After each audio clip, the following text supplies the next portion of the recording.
once again introduce Dr. Christopher Paparone, and you can read his bio on the IMDC website, and he's done a lot of tremendous things that I'm not going to go into, but he's retired Army '06, has done a huge amount of military professional education. He's currently a professor at National Defense University, and he's also one of the best authors and thinkers on military design, particularly from a sociology perspective, although he says he's not a sociologist. I'll give you one fun thing to do with Pap, and one of the things we rib him on. His vocabulary is off the charts and phenomenal. However, sometimes he doesn't explain these large words, such as onomasiological, my favorite word that I learned from Chris Paparone. So in the event that he does drop a giant word on you during this lecture, just go ahead and raise your hand, and we'll have him unpackage that a little bit. But other than that, that's just going to stop everything. It's going to be like every other word.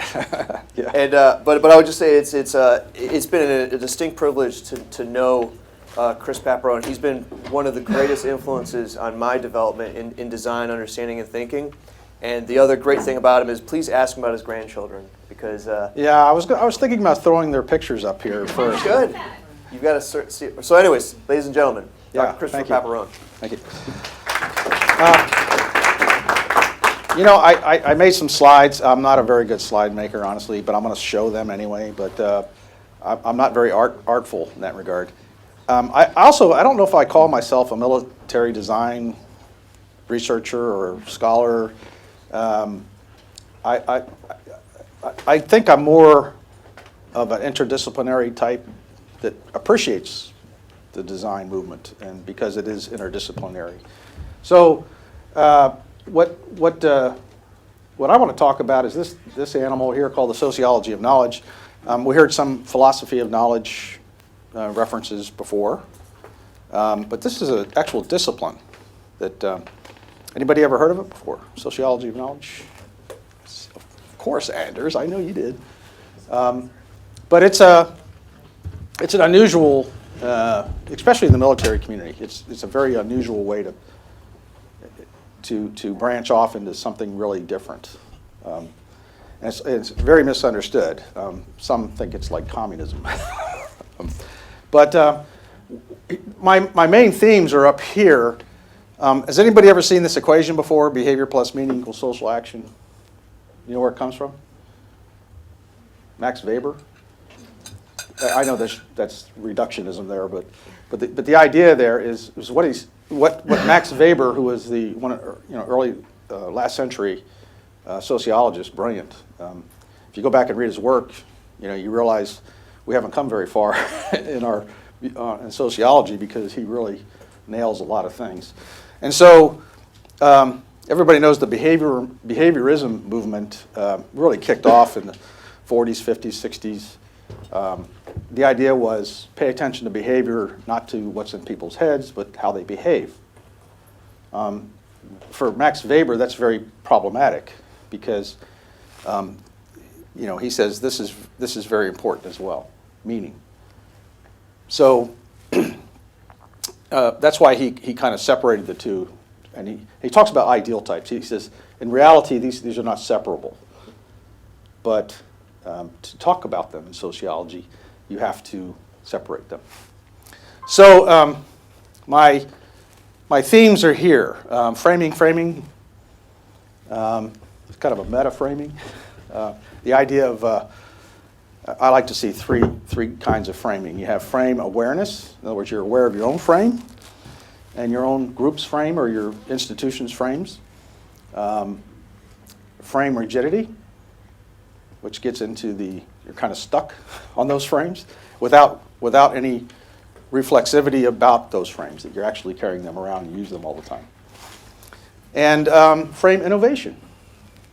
How do you step outside so you can find very different ways of seeing things and framing reality that you see? Okay. And so some of those aspects of framing involve understanding paradigms, what paradigms are, the idea of paradoxical thinking, which is something that we kind of gag on because we come from a scientific kind of society, culture. The idea of paradox has to be resolved, not accepted, right? So we want to get rid of it. But in the case of expanding our thinking, we have to keep them. We have to keep paradoxes, part of life. And I'll get into that a little bit more later. But the idea of metaphoric reasoning, or the use of analogy, analogy is really the wrong word. It's metaphor. There are different kinds of metaphors, so to speak, in linguistics. We'll talk about that.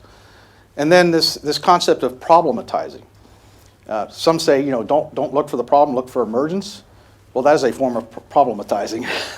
So, kind of circular logic there. But problematizing is kind of a cultural manifestation of reality. It's how we see things through the way we've been socialized. So that's the title, and really what I want to do is it's kind of a case study. Tried to implement a brand new leadership course in the Eisenhower School. That's where I'm from. The Eisenhower School sits right there. It's a 1960 oriented building. The National War College sits there. NDU headquarters is over here, 3-star level.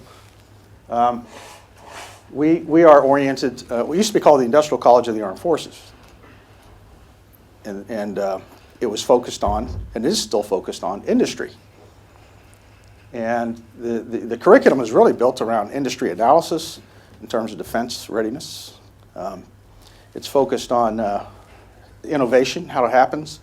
How do we set policy that would help innovation to occur? So it's a very unique war college. It's at the war college level of education, PME, professional military education. My office is right there.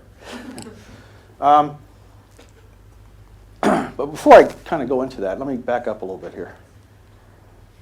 I was paying attention the last 2 days. Not today. Oh, today I wrote down a whole bunch more, but last night I wrote all these out on the use of metaphors.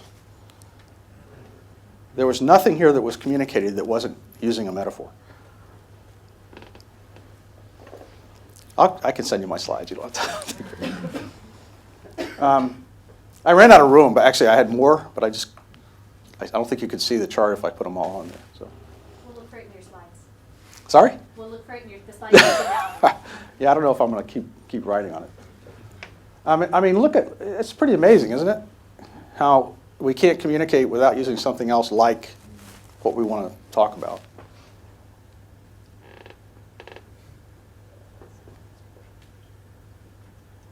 The one that kind of, this one and this one kind of go together. I ran out of room here, so I started putting them over here. But stories are really important to communicate.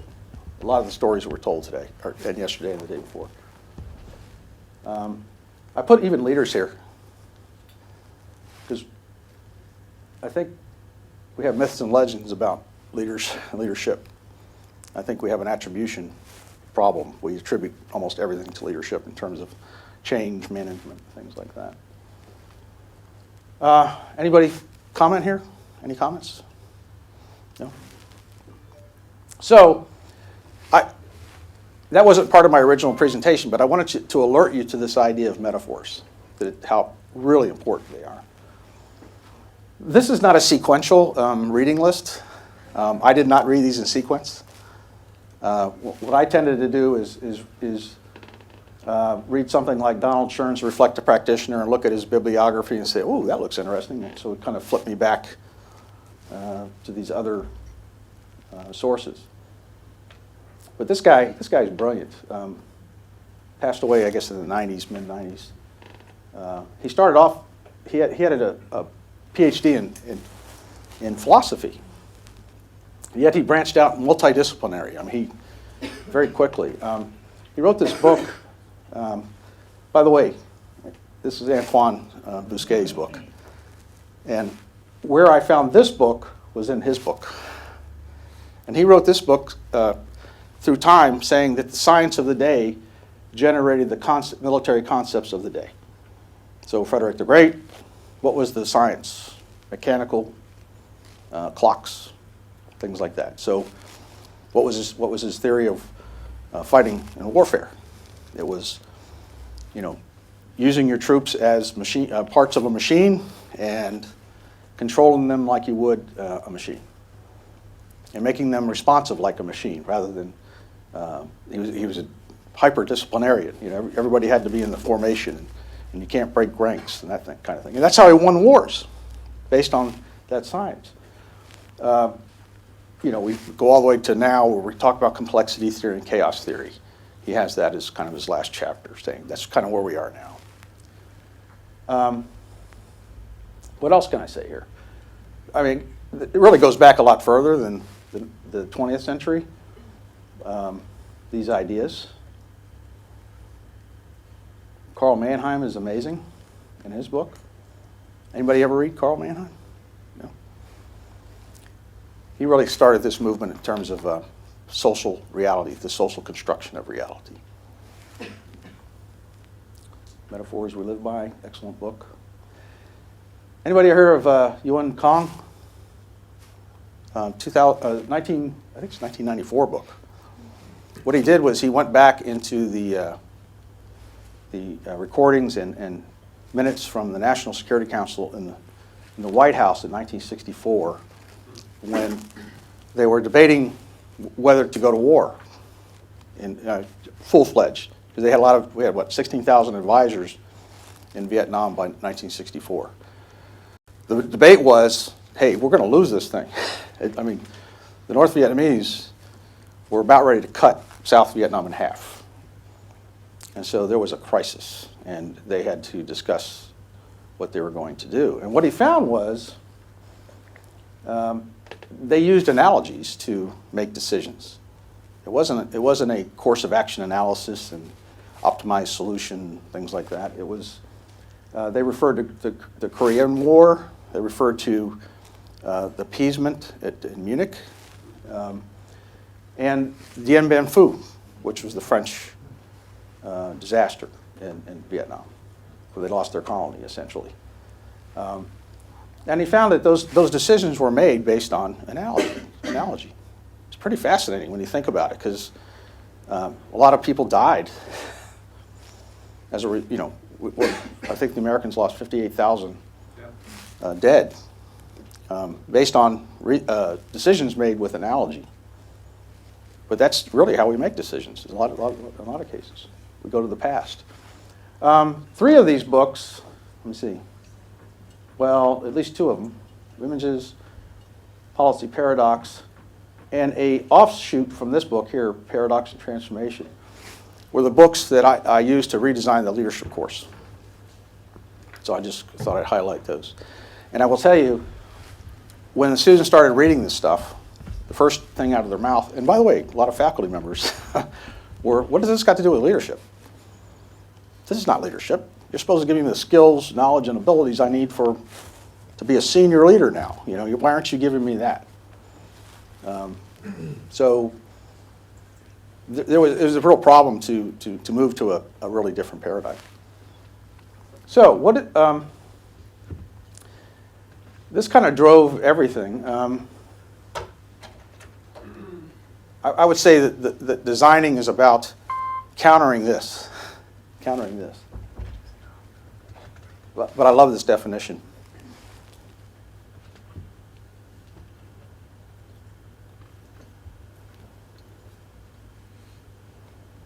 It's a great little book, Ideology and Ideologists.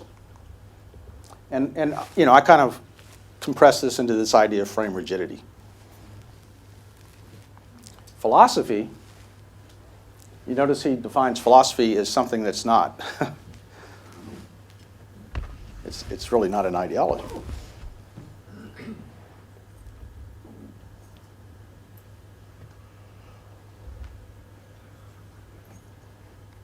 And here I talk frame awareness, frame innovation as key aspects that I've kind of folded into. So one of the ways I try to prepare the faculty, we have a lot of practitioner faculty, just like all military education institutions do. Most of the Western ones do. So you have to have a way to communicate what is it we're after. And Plato's Cave gave a great, the allegory of Plato's Cave gave a great idea is the idea that these prisoners are sitting in a cave, they're chained. They can only make sense of reality as shadows on the wall because the puppeteers are back here, there's a fire back here, and so they think this is reality. And one of them escapes and gets out of the cave and sees the real world. So one of the things Plato believes is there is an objective reality. There is something out there to see. I don't necessarily subscribe to that, but I like the story because the story says this person sees things differently and has a different way of, a different sense of reality. This person comes back and tells the other prisoners that there's a different world out there. What happens? Say again? Believe it. They- I'm sure they refuse to believe it. They beat the crap out of him. Yeah. So I think it's a great story, and it kind of gets to this idea of the origins of the word educate, which is to lead out of. I think it kind of fits nicely. Ducere is Latin for lead, and a is kind of an out, like egress, exit. So this is how I try to say this idea of leadership is about bringing light back into the cave and having people see things differently. So this is Ben's favorite word. Is Ben still here? Yeah. Hey, Ben. Ben, anyone raise a hand? So what I found was the shadows of the object was kind of the idea of frame rigidity in Plato's cave, and that was a couple thousand years ago, more than a couple thousand years ago. And what I found was as I did some looking around, I guess my batteries died. Yeah, there's one on the. Okay. Oh, there it is. Okay. So what I found was that social scientists later, a couple thousand years later, were saying the same thing, but in different words. And they got a lot of credit for it because some of these became very famous. Frame of reference should be self-explanatory. Self-fulfilling prophecy, I'm sure you've all heard that. Mental models. Groupthink is probably one of the most renowned versions of Plato's cave, right? Heifetz, Ron Heifetz is from Harvard. He wrote a beautiful book on leadership, which I try to use as our model for Eisenhower School. It was not well accepted, though, because it doesn't have the traditional hierarchical model of leadership, because usually we say strategic leadership, tactical leadership, and something in between. He's more on the side of the person who gets out of the cave and leads people out of the way they think. Carl Weick calls it generic sense-making. I would say military doctrine is generic sense-making because it kind of exists and says this is how you should think about war and what to do in war. Psychic prison, which is kind of a takeoff from Max Weber's Iron Cage, says kind of the same thing. But this is what I want to focus on next is Thomas Kuhn's idea of paradigm. And The Structure of Scientific Revolutions is his book. He wrote on the hard sciences, but in later, I think by the third edition, he started talking about social science and saying, yeah, it's kind of the same problem, how these paradigm shifts happen through time. So what is a paradigm? There's Kuhn's, by his third edition, he had come up with this idea for sociology.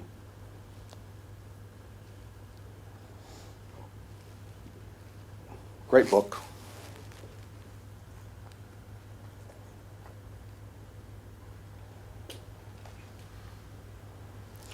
Burrell and Morgan, I'm going to go deeper on. They wrote an amazing book called Sociological Paradigms. I think one's a Brit, Gibson, Burrell's a Brit, and Morgan is a Canadian, if I'm not mistaken.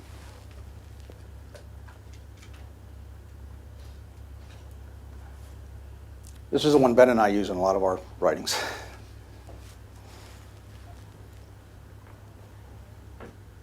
And I will tell you, it's by George Ritzer, and I will tell you that this is the key. That what he's saying is sociology is not a single paradigm science. It can't be. And that's my thesis, is it can't be.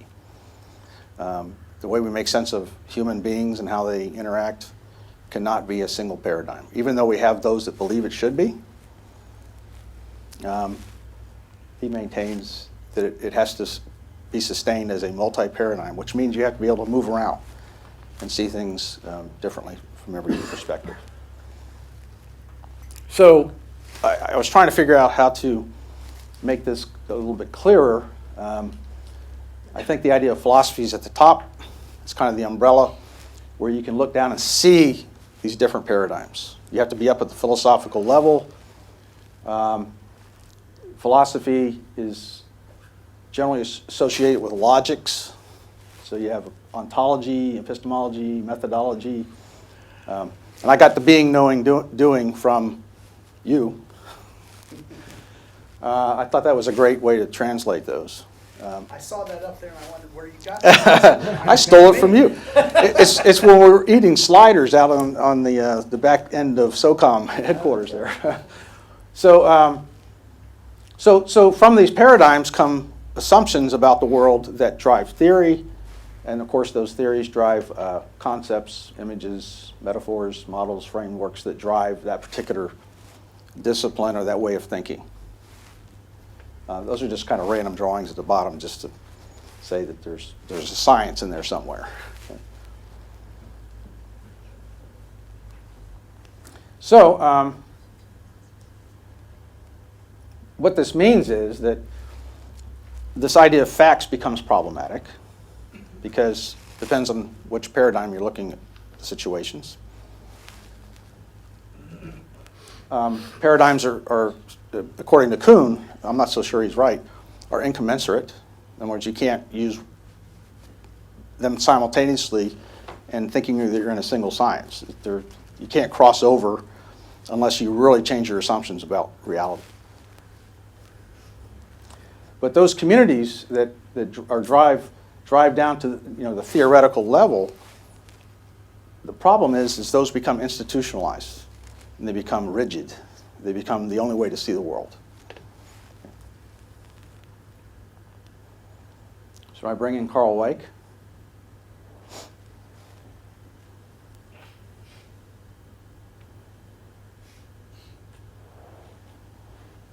So sense making becomes really important to this idea that you can move around the different paradigms and see things differently.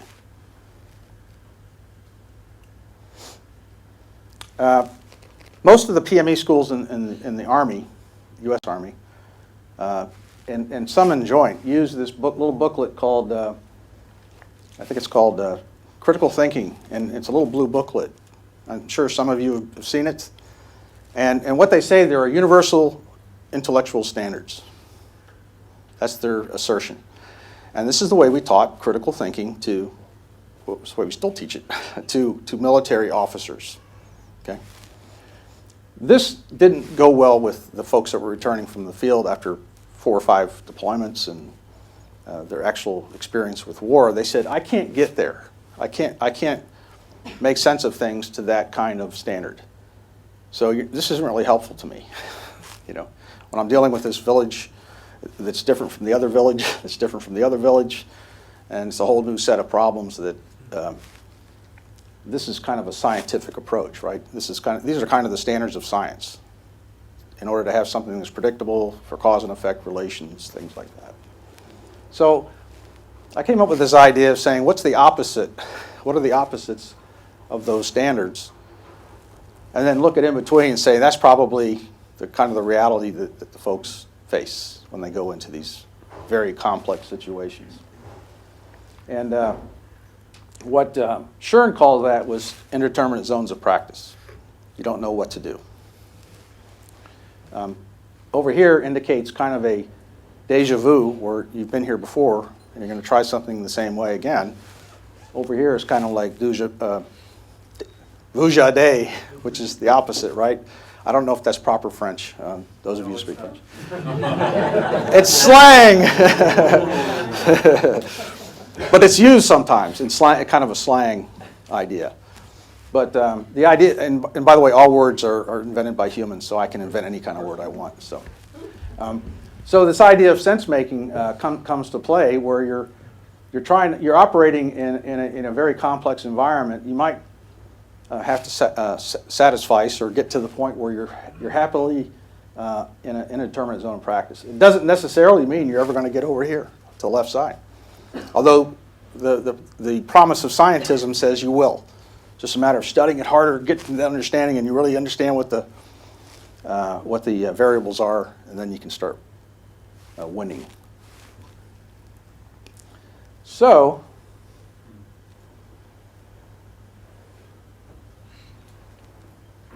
and this gets to that idea of indeterminate zone of practice. Very, very unique situations. You have to invent new meaning. So the idea here is to educate toward the design of meaning. And this is not hard technology. This is soft meaning. It's the softer side of innovation, because you have to innovate what you're seeing. You have to make sense of it. Well, it was about 3 weeks ago in SoftWorks, right?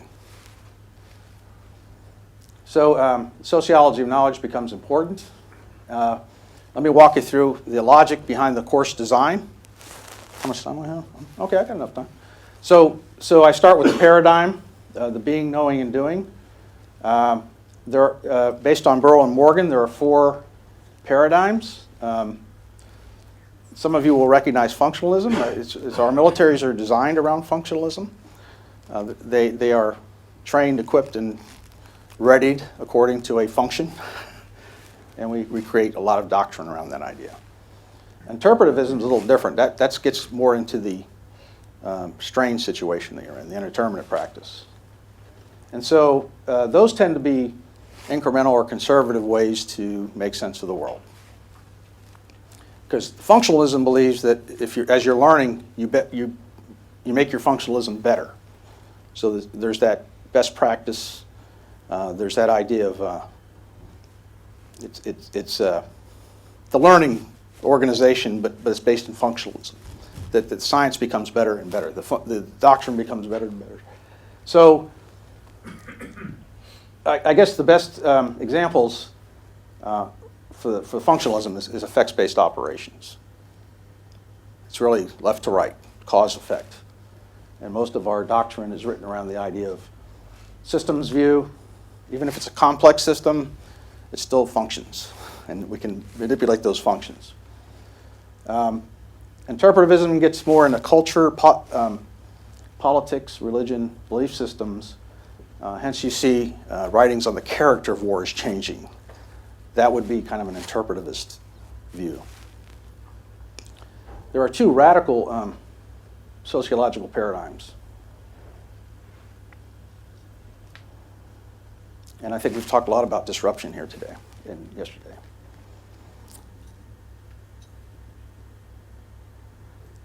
It has to do with radical change. Here where you get into the postmodern writers. You may disagree with me. But the idea is this idea of critical theory, radical feminism kind of goes into that. And maybe that best explains insurgencies. Kind of revolting. And then you have the radical structuralism, which still sees reality as very objective. And here's where those 5th generation folks write about. 5th generation fighter. We're going to have this breakthrough technology that's going to change everything. Punctuated equilibrium theory comes out of that.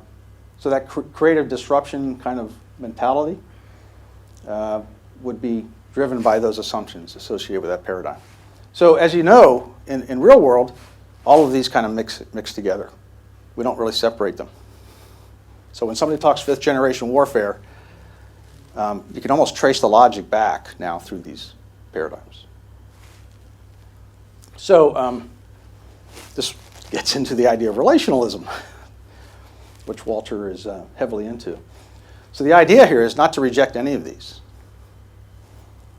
The idea here is to employ them all while you're designing meaning, saying which one's going to work best for me, or in combination. So now I'm going to talk about kind of the background behind the course. It's based on the sociology of knowledge. I've already kind of talked about that. The ontological aspects of oughtness versus isness, being versus becoming. I've already talked about déjà vu, vojade, the idea of creating meaning, sense making. And then you get into the idea of paradox and how ethical problems are really dilemmas. They're paradoxes. Sometimes it's worse or worser, or sometimes it's good or better, but they're usually tough to work your way through. And then there's this idea of paradox where you get into the internal, external. We talk about the environment as something separate from us. That's the outside world. We're the inside world. Those are assumptions associated with externality. And then you have flexibility versus control. And the idea here is you have to have all of those. You can't just say, I want more flexibility, because you're going to give up control. So you need both. You need flexibility and control. So it's a paradox, but you need both. Same kind of for these social, political, these are big political values here: equity, security, efficiency, liberty. If you go up to that level of looking at competing values, that really drive politics.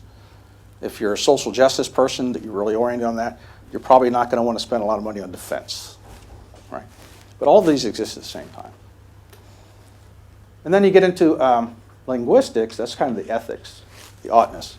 You get into linguistics, and you start realizing, you get into epistemology, where you're looking at the root words and where they came from. And you also look for dominant metaphors associated with how we see organizations, how we see social groups, from machine down to instruments of domination. This is what relational thinking would mean. You want to consider all of those as you look at the organization. And then, of course, I was talking about the other side of the equation. Through all this, then comes action. I guess you could say inaction, but there's no such thing as inaction. Okay, so, and then the idea of design thinking or reflective practice would be that loop back to the original. Am I wide enough scope in my paradigm, or do I need to shift around all these paradigms, relativity, and see things differently? And so frame rigidity would mean you're not going back. You stop, you've settled, and now you have a science, and you continue to march. Whereas reflexivity would take you back. And that gets back into that frame awareness, frame innovation. So how does that relate to the course? I have a few minutes. So I had to find books that kind of illustrated these different ideas. So essentially, those are the chapters and images of organization. By the way, Gareth Morgan's the same guy who co-wrote the sociological paradigms, not by accident. This idea of paradoxical thinking. And we framed leadership around the idea of policy entrepreneurship, meaning it's a balancing of values. And all these values exist at the same time. It's a matter of situatedness and context, which ones kind of prevail. So this is high order learning. I think it's graduate level learning. But once again, most of the folks, about 44% loved it, and about 40% hated it, and there was, in between, they didn't care. So that's kind of how it resulted. That's the story ending right there. And then, so, what you try to do is have enough explanations from each one of those paradigms in those books, so they can see things differently. So instead of having a diversity in the room, you're creating diversity in the mind. It's a little different approach. Because all those students they're not going to be on teams, the same teams they are in the seminar. They're going to go off individually. So the idea here was to bring diversity to the individual. And then I tagged on a case study, which now they could apply that learning. Okay, so I guess you could look at it this way. I really like this. I'm not over. Okay. Okay. So if you were to plot epistemology on the left side, ontology on the right, I mean on the horizontal line, this is what you kind of end up with.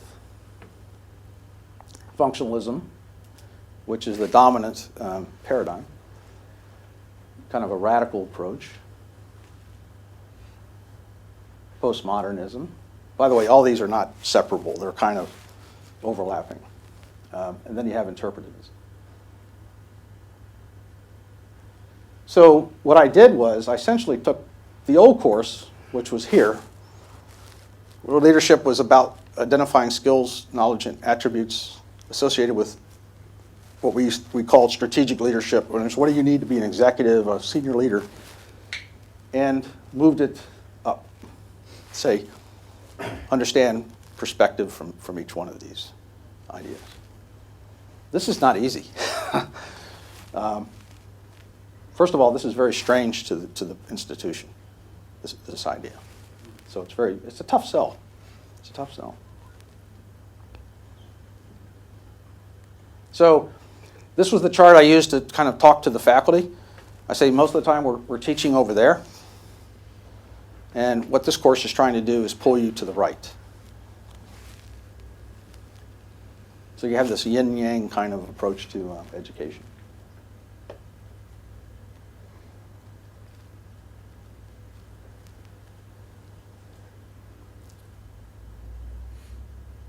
Kind of a so what slide.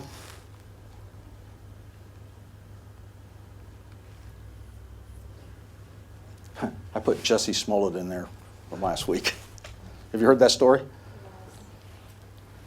Okay, he's the guy who did the fake. He was that he was attacked in Chicago and declared racism was and declared that it was Trump's MAGA. The guys wore Trump MAGA hats and they attacked the guy and it turned out to be a hoax. He set it all up himself. Allegedly. Allegedly, yeah. We now have to wait until all the facts come out. Yeah, the social facts, right? Yeah. So anyway, these were kind of my ideas about why. Okay, why are we doing this? And to me, that's a different form of leadership. It's reframing leadership. It involves reframing itself. So, and that's it.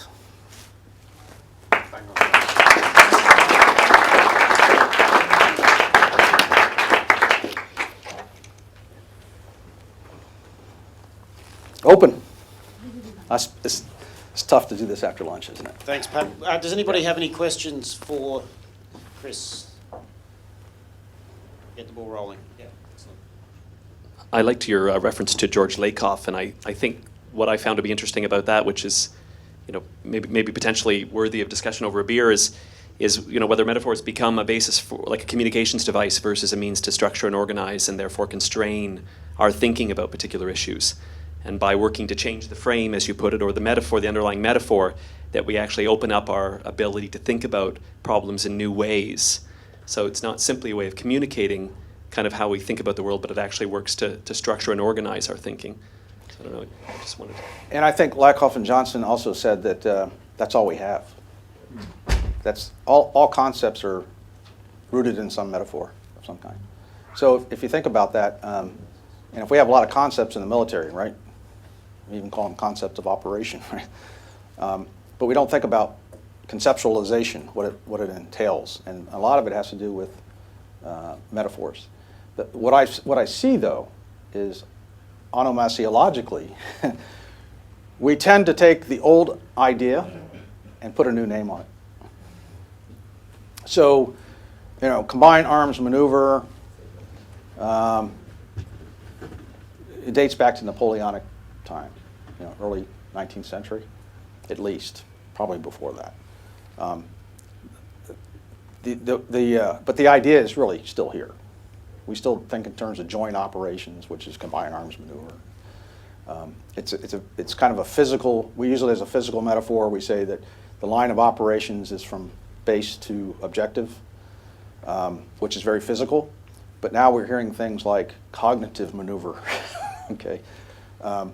So we're even taking our old ideas that are very physically oriented, like line of communications and things like that, and we're transforming it into something that's more conceptual, but it's really based in a physical metaphor. So the key is, with the students, is to try to get them not to think the same way, just renaming it. I mean, gray zone, okay? We use color, right? The spectrum of light to identify a continuum of warfare. We've been doing that for over 50 years. But gray zone's something new, you know. So we're not aware that what we're doing is we're just renaming something that's the same concept. That would be my argument. So what we need to do is find these bright new metaphors that take us new directions. But they have to be really different. I would have loved to take your class, but at the moment I ask myself, if people who are coming out of your class now meeting each other on different leaderships, you know, class 1 meets class 2 meets class 3, what kind of people are meeting then if we connect this network of different leaders you're now created? Is there a leader of leadership in there, or is it just people who are able to reasoning about leadership, or what's coming out of it as a value beyond the artist? Yeah, what you're saying is the culture clash, you mean? Kind of like, this is what I thought leadership was, and now I'm thinking something different? No, those people now create a new group of leaders. How would this look like? Yeah. Are you building up the golem, or? I mean, it's interesting because it should never stay the same. If you subscribe to this, it should always be. It's the Heraclitus view, right? Of you never step in the same water twice. So leadership never is static. It's never the same thing.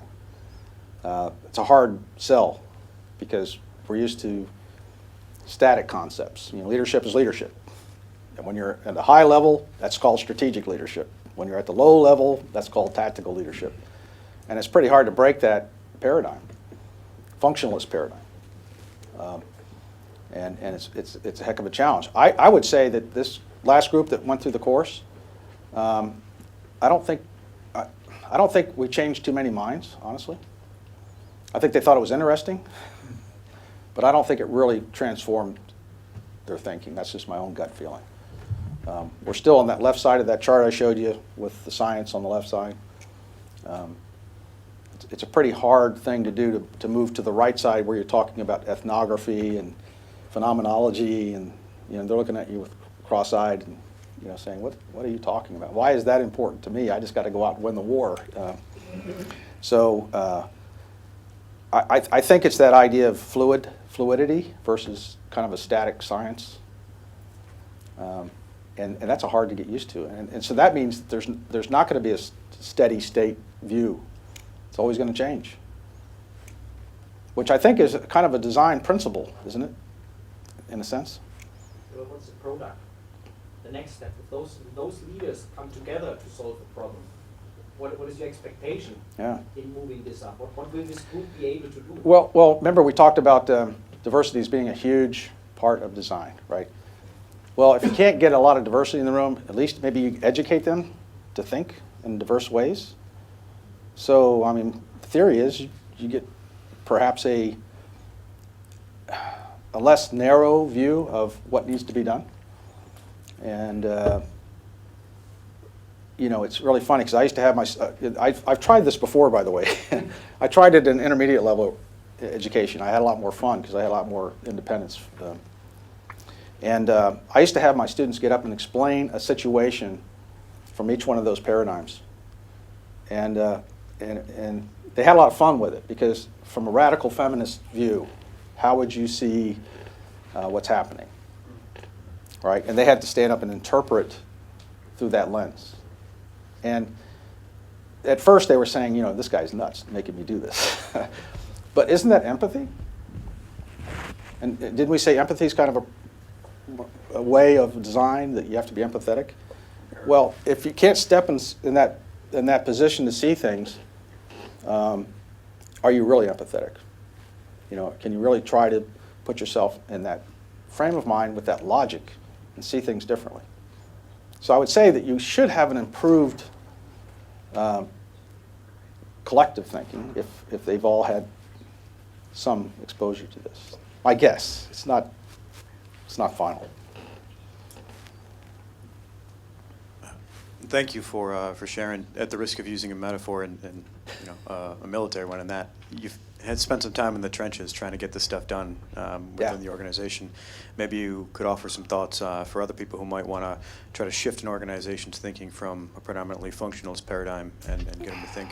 Yeah, this was serendipitous that I could do this, because I did this as a core course for 300 students. We had a disruptive commandant who came in and says, "I don't like any of this." He almost took his hand and just said, "I don't like the curriculum. I'm bringing all new curriculum." Amazing guy. I mean, Marine, had to be a Marine, right? And he really said, "I want something different here." So that was serendipity, that I happened to arrive at the time that he was in power. And he actually grabbed me coming in the door in the morning sometimes and bring me in his office. I was an early bird. I used to get there around 6 o'clock in the morning. He was already there. And he'd grab me out of the hallway and say, "Come on, man, come on in my office."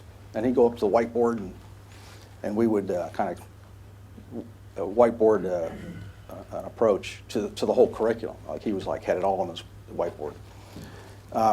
Then the chair of the leadership department was being turned over last June. And the new guy coming up pulled me aside and he goes, "Are you willing to take a white piece of paper and redo the curriculum completely?"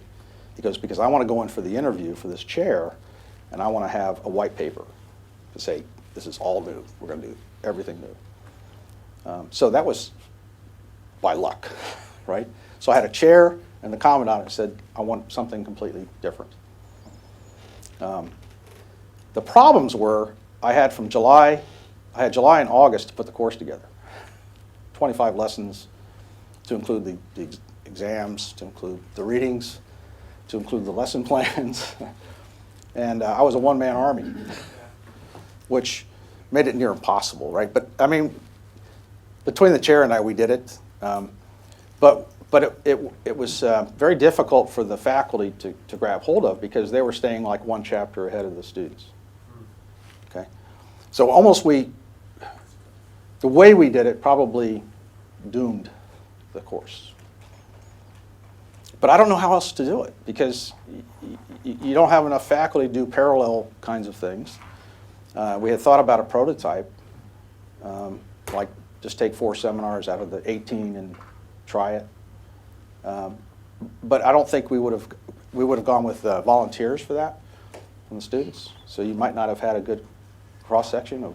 So he said, my chair says, "I want to go all of it. We're going to do all of it." Very risky, very risky. And the feedback was, like I said, very all over the map. And of course, those that love the old course, they bring in the statistics from the students from prior years and go, "We had 88%, satisfied. They like that course. You're only 44% now, So obviously, the old course was better than the new course. Well, the student feedback, a valid way of saying you're going to change. So it became problematic in itself. So we're still fighting the battle, by the way. My chair's back there alone right now, and trying to fight the battle. So.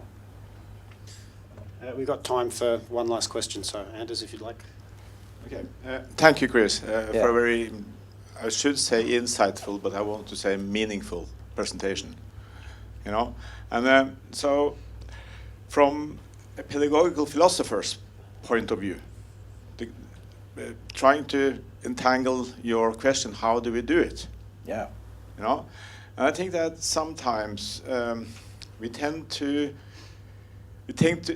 go a priori knowledge before posteriori knowledge. In the sense that we try to frame something first, and then we lead the students into the room or into the space. So if you can take one back on your slides.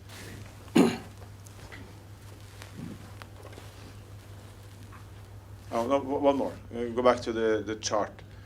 Yeah, that one. Now back to the chart where you had the quadrant.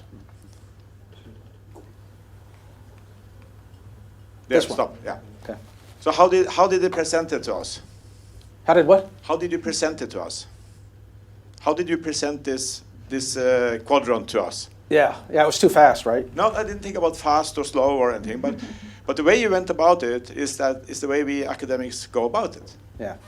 We lay out the foundational roots. You know, so you laid up epistemology on the y-axis, and you had the ontology on the x-axis. Using kind of scientific approach, yeah, so right? you were you were in your own quadrant. You were down in the. And this is what Kuhn talked about talking across paradigms. He says it can't be done, right? No. It's incommensurate. You can't talk Yeah. across. So this is the hard part. You have to find a way to communicate based on what people know. So you put Yeah. in something there so that people can try to follow you. But if you turn it around, if you make a flipped classroom here, where will you start? If the point here is to if the point here is to make people, your students, have some kind of meaning, you want them to understand the point of meaning. Alternate reality, right? Okay, so you start by using the student's own meaning. You know, so what I tend to do when I do almost the same as you do, I start by having a picture of 8 soldiers in front of 2 Geländerwagens, with their standing upright with their AG3 in front of them, Yeah. and I ask my students, "What is this? What is this?" I say. So that's interpretivism, right? Right. So you have interpretivism, you know, and then I say the point here is I want to hear your meaning about this. I want to hear your meaning, and I want to hear everybody's meaning. So we use half an hour to an hour discussing that picture. Yep. And I say to them, if you don't want to speak out loud, at least let your thought roll over your own tongue. Make sure you have a meaning about what this is about. So you start in the other way, and then afterwards, you let them into the chart by telling them that, well, that kind of story that you're telling now, that's sort of functionalistic, isn't it? So you back them into it, really. So you back them into it. Yeah. You know, and I'm not saying that that's the way everybody should do it. What you don't see, though, is the books kind of do that. We kind of use the examples in the books to talk about different perspectives and things like that. So you didn't see the whole course. No, I understand. Yeah, yeah. And I just want to make one more point. Yeah. If you could go back to the first where you had ontology, epistemology, methodology, and you had being. This one? Well, being, the base doing, chart? and being, knowing, and doing. This one? No, being, knowing, and doing. What? I don't remember that one. Held back. I think it was the second chart or something. Okay. Just going to be quick. Wow, this I'm one going to is be quick. really heavy here. Okay. These are really good. Stop. So. This one? Yeah. So if you think about this in the same sense that we were just doing, so what is missing on the level of ontology, epistemology, and methodology, or being, knowing, doing? Well, it's purpose. So that's teleology. Teleology, yeah. You know? Yeah, that's what they forgot in their book. I'm going to have to write Gibson Burrow. Let them know. It will be in the Handbook of Military Sciences that I'm doing now. No, that's a very good point. But the point, yeah, because if you think about the teleology of the military or the soldier, there's a purpose of being a soldier, and it changes with the ontology, and it changes with the epistemology, Yeah. and it has a different type of doing. So a soldier is a part of an invasion defense. It's a different soldier than one is a part of an expeditionary defense. Very good point. So my point is just that when we're dealing with people who are not into the academic wordings of stuff, we have to talk from their perspective, and we have to use the words they are using. But I think this is really brilliant still. Yeah. Okay? Yeah. This is a nascent start, right? This is not developed, right? This was 2 months. I'm not making excuses. What I'm saying is, what I really need from everybody is to hear back from maybe on email. Is what are your ideas? How to back up, or you know? So your points are very well taken, but I think we're out of time. Unfortunately, we are. And I would urge and reinforce what Pap just said, and if you do have any more questions, please put them in an email or put them on menti.com so that we can get them to him and hopefully can continue this, what's become a very lively and interesting debate offline. In the meantime, though, I'd like you to please join me. I think that was very insightful, very informative. It certainly triggered a very insightful and considered debate in the room, and most importantly of all, you lived up to the expectations that Ben set in your use of esoteric language. So well done, Pap. Thank you.